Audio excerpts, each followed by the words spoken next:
Кога пред едно десетина години Hyundai објави дека сака да биде главен конкурент на Volkswagen, сите се подсмеваа со него. Но, како поминува времето, така Hyundai покажува дека она што го кажа беше многу сериозно. Во Европа Hyundai е најпознат по своите компактни и спортско корисни возила. Sonata беше присутна на европскиот пазар, но остана активна во Азија и во Соединетите Американски држави. Сега повторно Sonata се враќа на стариот континент, но идентична како и моделот од другата страна на Атлантикот.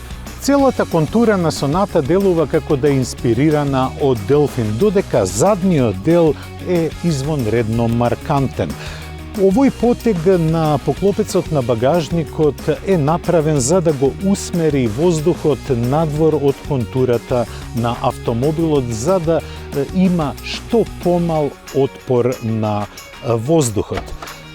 Гепекот е голем и доликува на вистинска лимузина која има купна должина од 4,9 метри. Sonata секогаш била ориентирана кон бизнис корисниците, па затоа на задниот дел има извонредно многу простор.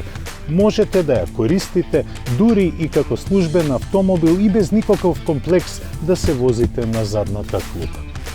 Модерниот изглед на надворешноста е преселен и во интериерот.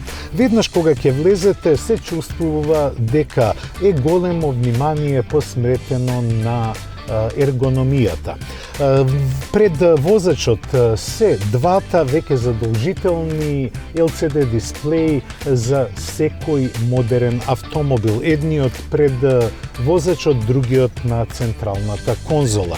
Се гледа мешавината на модерното и традиционалното, кое е истакнато преку прекинувачите за клима уредот, но и прекинувачите за контрола на функциите кои се сместени на воланот.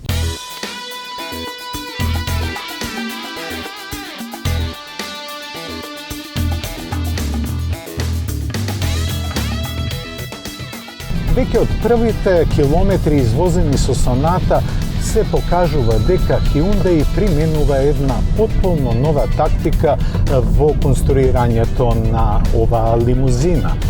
Предходната генерација беше мека и воздушеста, додека сега Sonata делува робусно и круто. Тоа прво се однесува на подпирањето, кое има, можам да кажам, спортска нота. Иако долга 4,9 метри, таа суверено се однесува на пат со свиоци. Задвижувана од 4-цилиндарски 2,5 литрен мотор од 180 коњски сили, ја пренесува силата на предните тркала преку автоматски менувач. Она што ми се допаѓа во Sonata е опременоста. Баба Марта ги покажува своите заби, па до израз дојде грењето на воланот и на седиштата.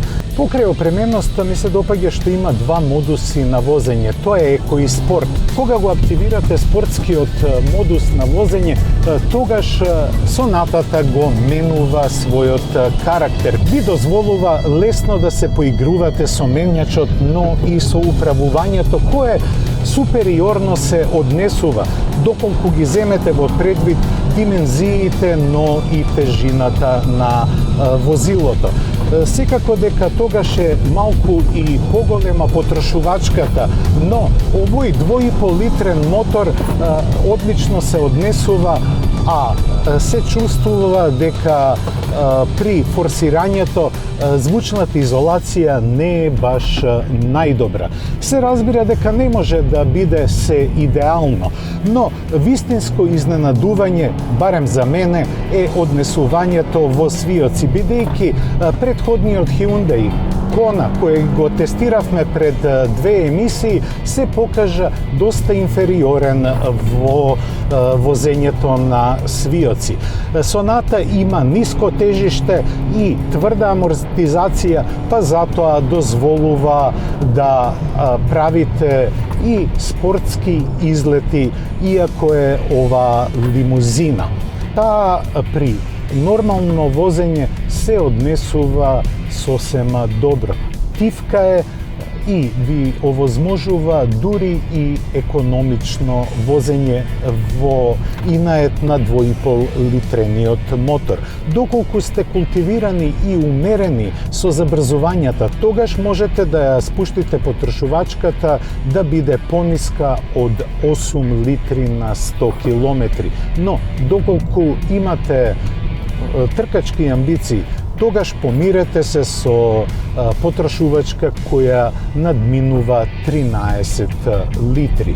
Сведоци сме дека секојдневно автомобилите поскапуваат, но со ова ниво на опременост Соната се наметнува, бидејќи со цена пониска од 40.000 евра може да конкурира скоро на сите лимузини од оваа класа.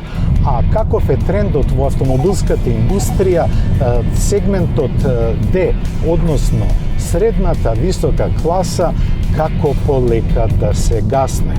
Иако е тој трендот, Hyundai направи една солидна лимузина која може да пружи не само многу простор, туку и забава зад управувачот. Ви благодарам на вниманието. Тоа беше се што подготвивме за денешното издание. Се гледаме повторно за една седмица. До гледање.